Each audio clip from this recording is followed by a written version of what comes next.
नमस्कार। बातचीत कार्यक्रम में आपका स्वागत है। स्वागत है आपका।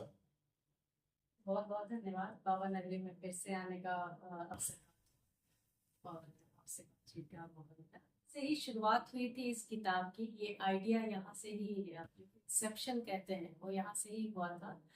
मदर्स टच प्ले स्कूल में जब मैं पिछली बार आई थी देवघर, तो मैंने सेंटर को विजिट किया था और यहाँ की जो हेड है डॉक्टर रूपाश्री, उनसे मुलाकात हुई और बातचीत के क्रम में पता चला, जब मैंने बच्चों के स्कूल के बारे में पूछना शुरू किया, तो उन्होंने बताया कि एक ऑटिस्टिक चाइल्ड आया था उनके इंस्टीट्यूट में जी।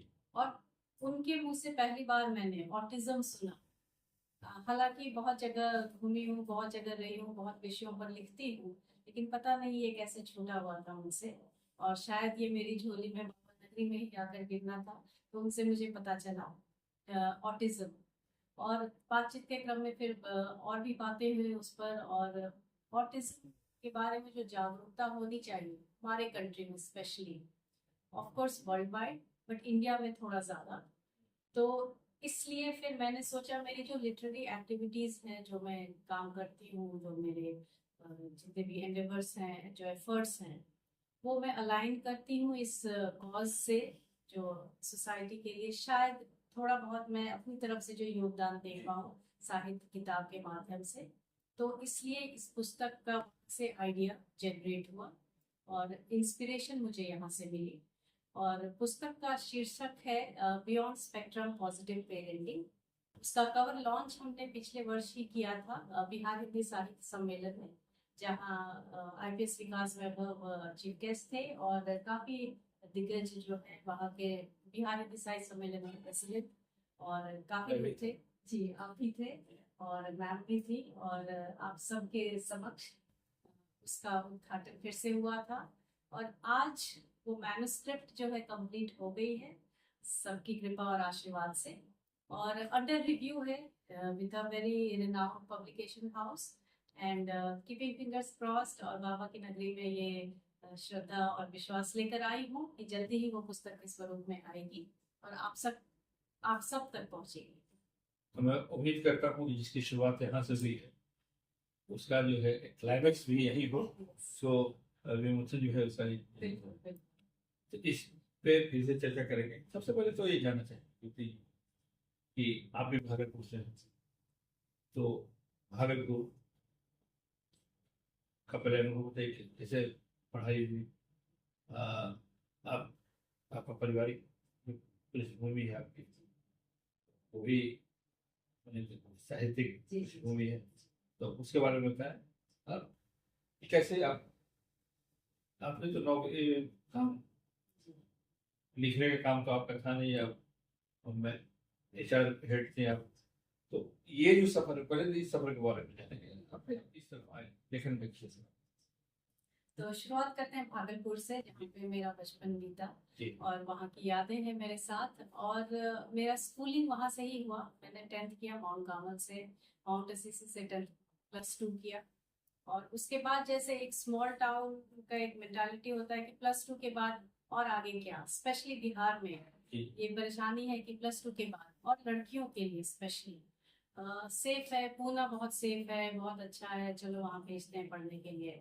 तो इस तरह से मैं पूना पहुंच गई आगे की पढ़ाई के लिए। और जो मेरा पारिवारिक परिवेश है वो बहुत साहित्यिक रहा है, साहित्य से परिपूर्ण रहा है, क्योंकि मेरे पिताजी वो अंगिका के साहित्यकार थे, जाने माने चर्चित, और उन्होंने काफ़ी योगदान दिया अंगिका साहित्य में। और मेरी माताजी जो हिंदी की टीचर रही, और उन्होंने भी अंगिका साहित्य में काफ़ी योगदान दिया। तो उन सब की वजह से मेरी हिंदी में रुचि, अंगिका में रुचि और साहित्य में पढ़ने पढ़ने में रुचि बनी रही मेरी।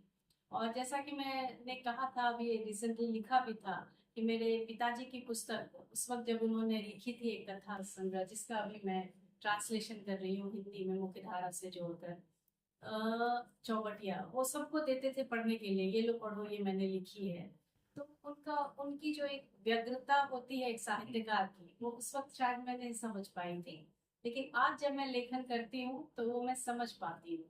तो शायद वो सब बचपन में ही मुझ में इनकलकेट हो गया था, और आज एक वो समय आया है जब मैं वो सब फिर से यूज कर पा रही हूँ, और साहित्य के माध्यम से आप सब तक पहुंच पा रही हूँ। तो एक तो यहाँ भारत में या विदेशों में जिन तो आपका ठीक है, जमीन पहले से तैयार थी, आपको कुछ भूमि आप पारिवारिक थी, लेकिन कोई तो बात हुई होगी जहाँ से आपने एकदम से सिर्फ लेखन की तरफ ही झुक गए। लेखन ही करती है, चाहे वो कहानी लिख रही है या किताबें लिख रही हैं या कॉलम लिख रही हैं। तो पहले तो उसके बारे में बताइए, कैसे आपने यहाँ से फिर विदेश कैसे गए? लेखन तो मेरे जीवन में अकस्मात आ गया, और जैसा मैंने बताया शायद वो था कहीं मेरे सिस्टम में, लेकिन मुझे पता नहीं था मैं कभी लिखूंगी। पढ़ने तक ठीक था, किताबें पढ़ने का शौक था, बहुत तरह की किताबें पढ़ी मैंने, स्कूल की लाइब्रेरी में किताबें लेकर पढ़ा करती थी। फिर जब यूके में मैं थी तो मैं वहाँ पे कंप्लीट होम मेकर थी, तो अपने बच्चे को ही पूरा समय मैं देती थी। तो वहाँ की लाइब्रेरीज जो बहुत ही अच्छी होती हैं, वहाँ पर घंटों बैठ कर तरह तरह की किताबें पढ़ना, तो पढ़ने में रुचि रही, लेकिन लिखने का कभी सोचा नहीं। हाँ, किताबें देखकर एक अजीब सी फीलिंग आती थी मन में, जब भी देखती थी और लेखक का नाम देखा तो एक कुछ होता था, लेकिन समझ नहीं पाती थी वो क्या है। और जहाँ तक एचआर में काम करना हुआ, मैंने एमबीए की पढ़ाई की, आगे जाकर पुणे में ग्रेजुएशन किया, एमबीए किया, इन्फोसिस में, वर्लपूल वगैरह में जॉब किया। अ, तो अभी तक मुझे, अभी अगर पूछा जाए, मुझे लगता है मैंने वो सब किया जो मुझसे एक्सपेक्टेड था, परिवार द्वारा, सोसाइटी द्वारा, जो मुझसे एक्सपेक्टेशंस सेट किए गए थे, अच्छा ये कर लो, या लोगों से सुना ये कर लो, ये पढ़ लो, ऐसे कर लो, वो सब करती गई मैं। लेकिन अब जब लेखन करती हूँ तो लगता है this is what I was meant to do, this is what makes me. सारे काम अपने दूसरे जी परिवार वाले के करने पे, जी। ये किस किनके कहने पे आपने लेखन शुरू किया? लेखन देखिए, जब काफी वर्ष मैंने एचआर में काम किया, फिर जब मैं यूके और यूएस में काफी समय रही, परिवार को समय दिया, क्योंकि मुझे लगता है आज के बिजी वक्त में किसी एक पेरेंट को थोड़ा समय बच्चों को देना चाहिए। ये सोचकर मैंने परिवार के साथ विश्व भ्रमण पे मैं निकल पड़ी, और अपने बच्चे को समय दिया मैंने। और जब वापस इंडिया आई तो मेरा बेटा थोड़ा बड़ा हो गया था, अब वो बिजी रहता था पढ़ाई लिखाई अपने क्लासेस। तो मुझे लगा शायद अब मैं थोड़ा कुछ कर सकती हूँ, क्योंकि जो पोटेंशियल है, जो टैलेंट है, जो मैंने नॉलेज अर्न किया है through education and through all the degrees and पढ़ाई एंड एक्सपीरियंस, उसका सदुपयोग होना चाहिए। वो बस घर बैठ कर मैं वेस्ट ना करूँ। तो इस क्रम में मैंने बहुत सारे फील्ड्स को एक्सप्लोर करना शुरू किया, और तब मेरे बेटे ने एक दिन मुझे कहा कि मम्मी मैं तुम्हारी तरह बनना चाहता हूँ।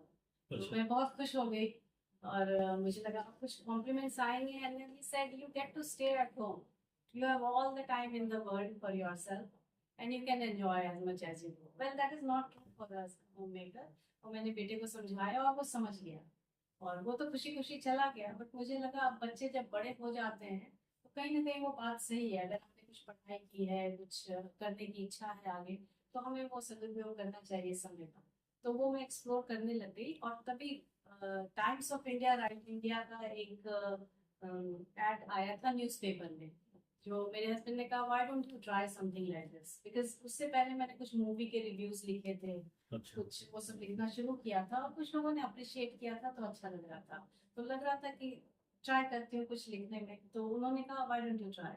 तो मैंने एक स्टोरी लिखी, और पहली स्टोरी मेरी लाइफ की वो विनर हो गई लकीली, और तो थोड़ा एक कॉन्फिडेंस आ गया, और एक वो स्टैम्प ऑफ क्वालिटी जो कहते हैं, because it was very well known campaign from a very prestigious organization, तो वो कॉन्फिडेंस बूस्ट हुआ मेरा, और फिर मैंने लेखन को अपना माध्यम बनाया कि मैं इसमें ही आगे बढ़ती हूँ, और वो मुझे अच्छा लगने लग गया।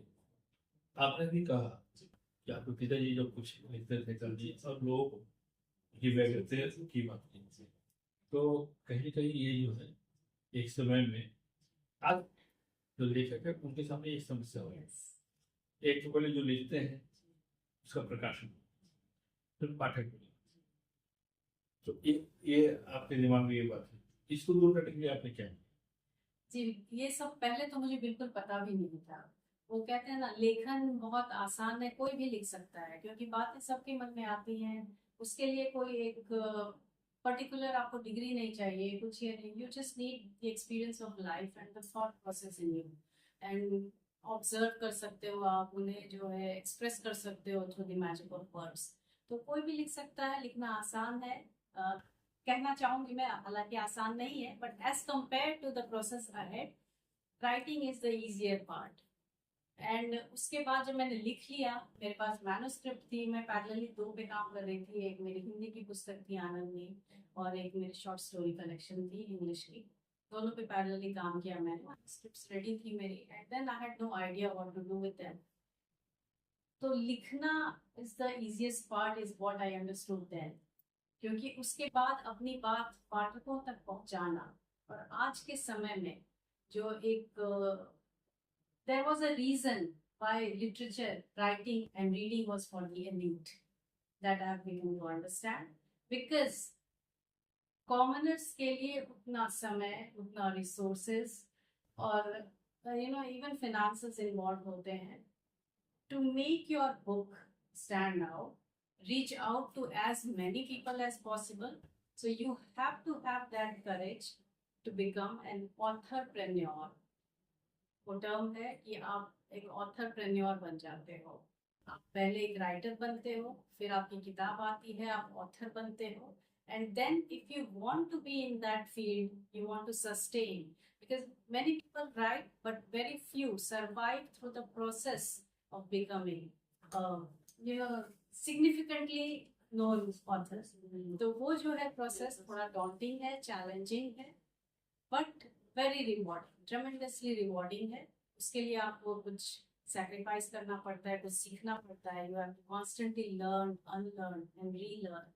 इवॉल्व करते रहो अपने आप को, मार्केट के ट्रेंड्स समझो, ऑथरप्रेन्योर बनो आप, and get out of your shell, and then go out and stand. ये आपने फाइनल तय कर लिया किसके लिए लिखना है? मैंने कुछ भी नहीं सोचा था, क्योंकि बस कहानियां आई और मैं लिखती चली गई। बाद में मुझे पता चला, for me it was like story telling came first, बाद में all the technicalities around it, वो सब मैंने बाद में सीखना समझना शुरू किया कि क्या होता है, क्या टारगेट ऑडियंस है, किसको कौन सी कहानियां कहाँ तक पहुंचनी चाहिए, वो सब मैंने अब सीखना समझना शुरू किया। लिखते वक्त कुछ नहीं पता था मुझे। फिर भी कोई कहानी उठाती है सब लोग, और जब लिखना शुरू करते हैं तो आपके दिमाग में होता कि किसके लिए, किस वर्ग के लिए आप लिखनी?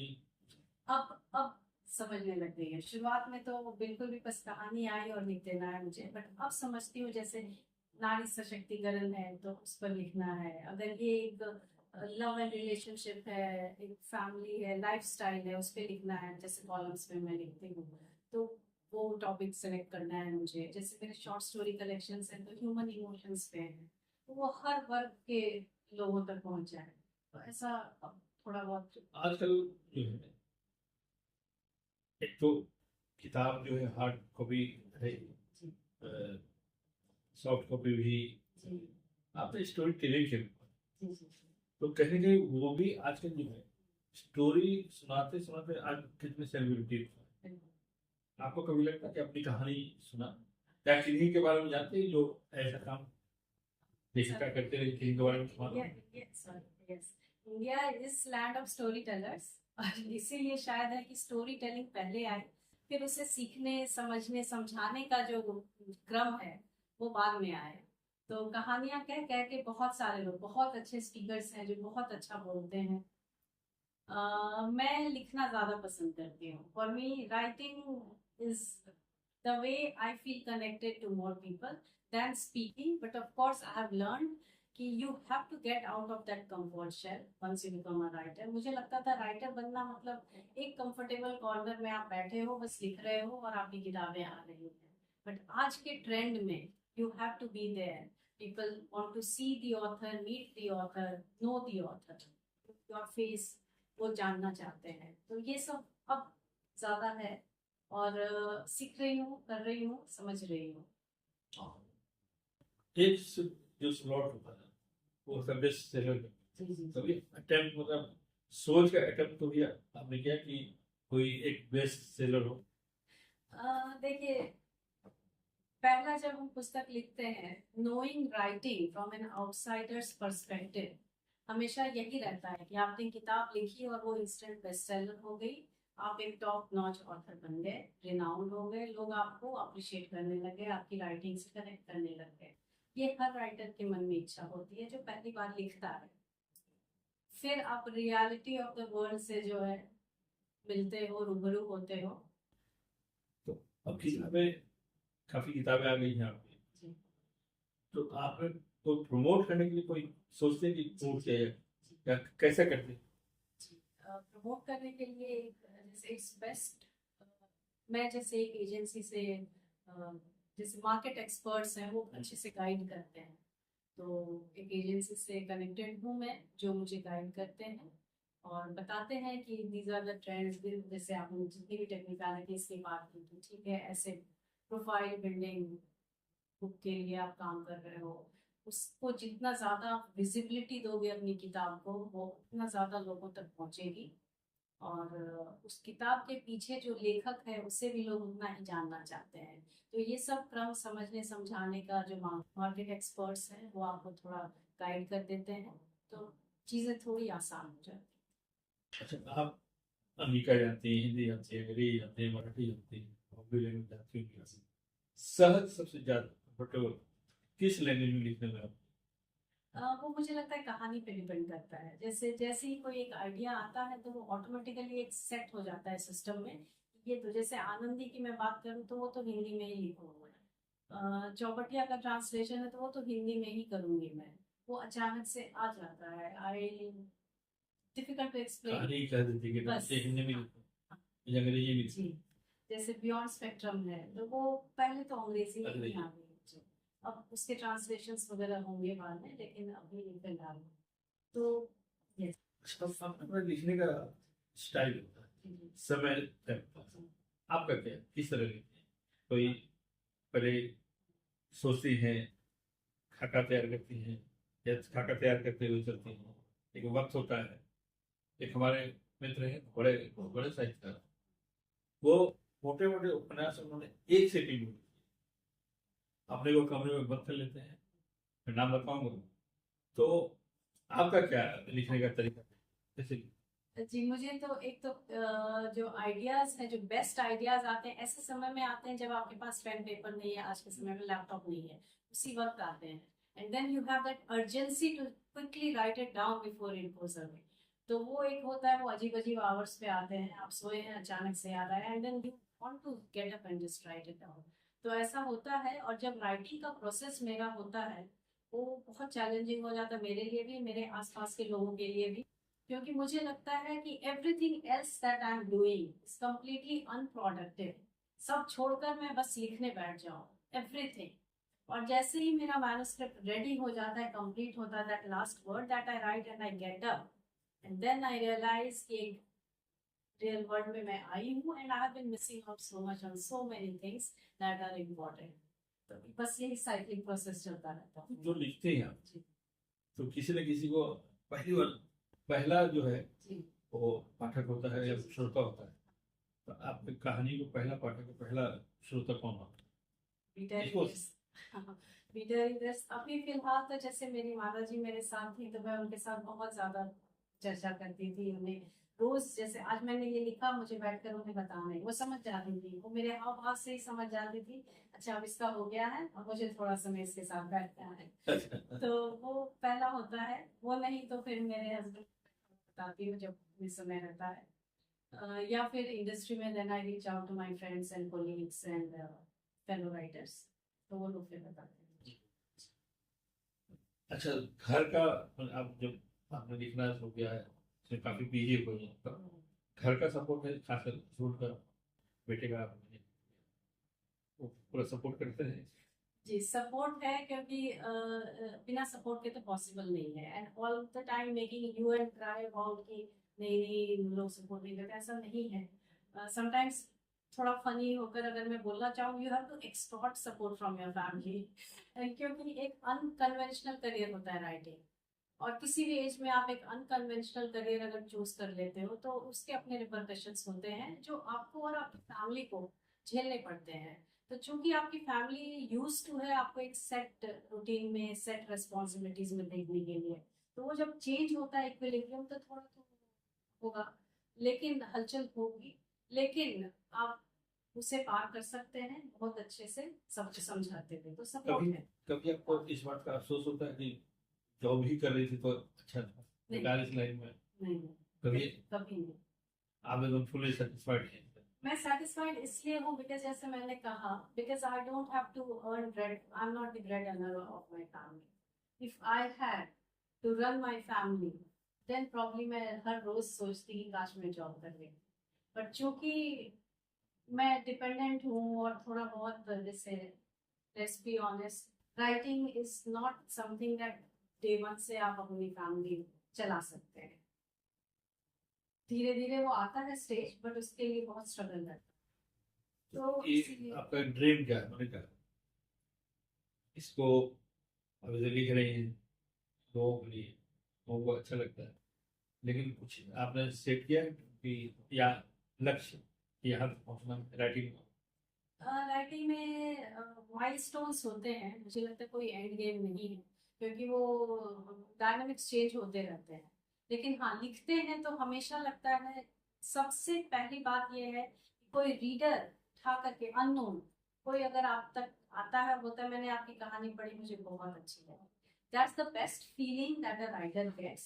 But apart from that, let's be real and honest, अच्छा लगता है अगर आपकी किताब को अप्रिसिएशन मिलता है, चाहे कहीं से भी मिले, किसी इंस्टीट्यूट से मिले, कोई अवार्ड मिले, कोई क्लेम हो, किसी ने आपको रिवॉर्ड किया, वो भी अच्छा लगता है। आपकी किताबें ज़्यादा से ज़्यादा बिकी तो आपके पब्लिशर्स हैप्पी होते हैं, आपको ज़्यादा कुछ तो पैसे मिलने की उम्मीद ज़्यादा हो जाती है, तो वो भी एक रहता है कि हाँ बेस्ट सेलर हो जाए। तो हर ये सारे कुछ न कुछ yes, होते रहने चाहिए, फुलफिल होते रहने चाहिए। आपके सामने किसी भी इस पे काम करने वाले के सामने एक चुनौती होती है, टाइम मैनेजमेंट, फैमिली और हॉबी, या आपका जो ये काम है राइटिंग, इसको कैसे मैनेज करें टाइम मैनेजमेंट? अ, थोड़ा मुश्किल रहता है, बट मेरे लिए इसलिए आसान है क्योंकि एक बेटा है मेरा, और अभी वो इस स्टेज में है कि वो इंडिपेंडेंट है, वो अपनी पढ़ाई कर लेता है, अपनी क्लासेस कर लेता है, और teenagers they want their own space and time, so I get to have my own space and time. So instead of me hovering around him all the time and getting into his zone, I get my own time कि मैं लिखूं अपने लिए और अपने पाठकों के लिए। तो बट हाँ, फैमिली रिस्पॉन्सिबिलिटीज के साथ मैनेज हो जाता है, और इसमें फैमिली का फुल सपोर्ट है। तो अच्छा, इतनी जर्नी आपने की देश विदेश ये सब, ये कहानी लिखने में वे जर्नी जो है, चाहे भारत में हो या बाहर, वो सब मेमोरी में होगी, वो कहानियों में अभी तक आई नहीं? काफी सारे आए हैं, जैसे मेरे शॉर्ट स्टोरी कलेक्शंस में आप बहुत सारे सेटिंग, ऐसा जो सेटिंग की बात हम करते हैं, बहुत सारे हैं जो बाहर के भी हैं, कुछ गांव से लेकर के, वो कहते हैं ना रूट्स टू विंग्स, मतलब फ्रॉम रूट्स टू विंग्स, वो पूरा मुझे कवर करने का मौका मिल पाता है, और मुझे इमेजिन करने की जरूरत नहीं पड़ती है, मैं उसे अपनी मेमोरी से, जैसे आपने कहा, मेमोरी से ही उसे रिकलेक्ट करके उसे यूज कर सकती हूँ उस सेटअप अपनी का। तो वो, और काफी कुछ, ट्रैवल आपको बहुत कुछ सिखाता है, तो वो मेरी राइटिंग में बहुत हेल्प करता है।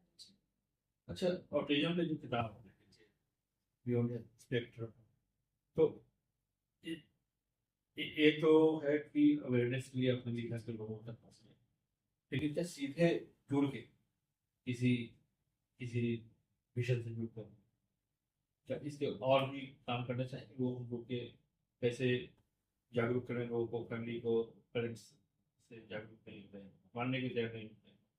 आपने लिखे किताब लिखने के क्रम में काफी कुछ पढ़ा, आपने अखबारों में देखा होगा किस तरह की खबरें आती हैं, तो कुछ करना है उन्हें? क्योंकि एक माध्यम से ही सिर्फ अवेयरनेस नहीं आ सकता है, और एक इंसान एक ही माध्यम से ही जुड़ा रहे वो भी जरूरी नहीं है। तो जितने ज्यादा पॉसिबिलिटीज हो जहाँ पर हम अपने जितना भी समय आप दे सकते हैं, क्योंकि डिपेंडिंग ऑन, जैसे आपने अभी समय की बात की, तो जितना समय मिल पाता है उसमें मैं जितना कुछ और कर पाऊँ मैं जरूर करना चाहूंगी। और वो हर किसी को, हर इंडिविजुअल को करना चाहिए। And that's how probably we can make this more and more aware. We can make us, our society, more and more aware towards real issue like autism.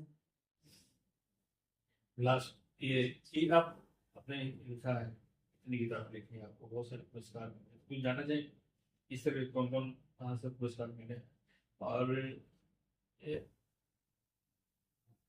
पुरस्कार के अलावा आप कोई और बात लेखन से लिखने के क्रम में या किताबों को पे चर्चा के क्रम में आपको लगा कि इस ये जो मैं कर रही हूँ, तो और भी कुछ जो आप नहीं सोच सकती वो भी आपको सीखने को मिला, कुछ नई बात सीखने को मिली, ऐसा ऐसा हुआ?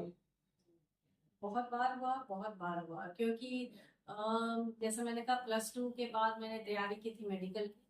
और जैसा हमारे यहाँ होता है मेडिकल इंजीनियरिंग, तो इंजीनियरिंग है तो लोग आईआईटी सोचते हैं। तो अगर मैं आईआईटी देना चाहती है और प्रिपेयर करती तो शायद नहीं कर पाती। आईआईएम के लिए भी मैंने ट्राई किया था, लेकिन एक दूसरे इंस्टीट्यूट में हुआ था मेरा।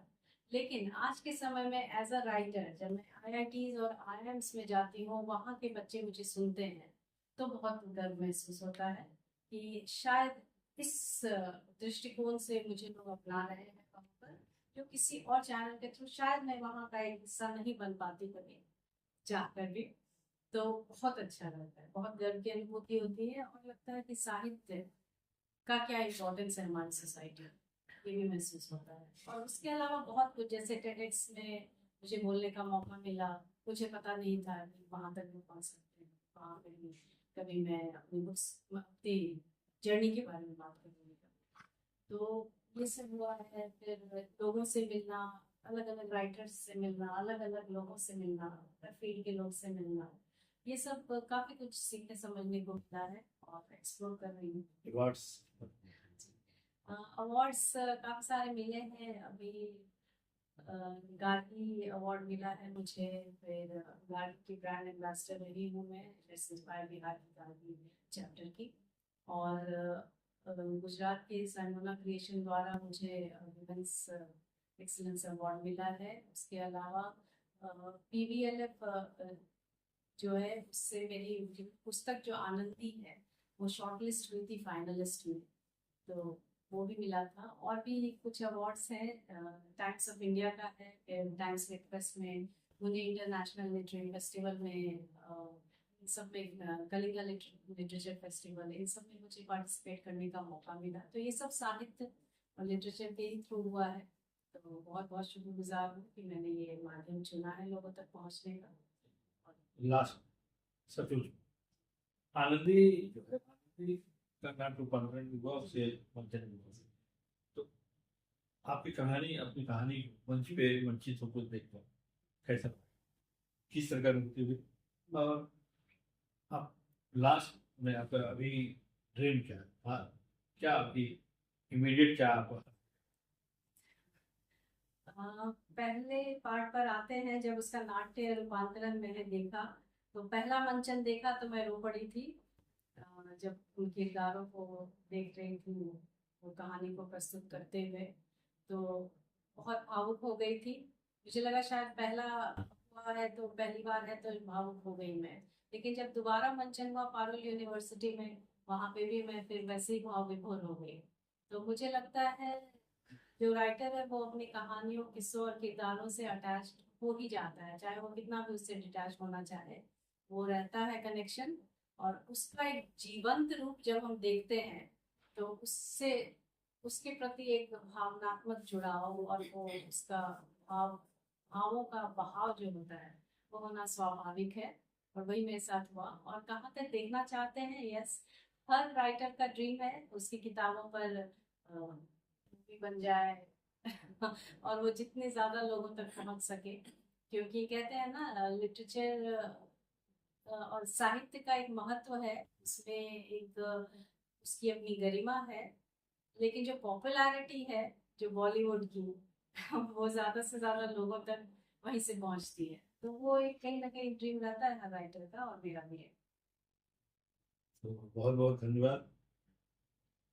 अभी आपने कथा लेखिका और असम का ज्योति झा से की बातें सुनी। अगली बार एक और हस्ती के साथ, एक और पर्सनालिटी के साथ आपकी मुलाकात करवाऊंगा। तब तक के लिए मुझे विदा दें। नमस्कार।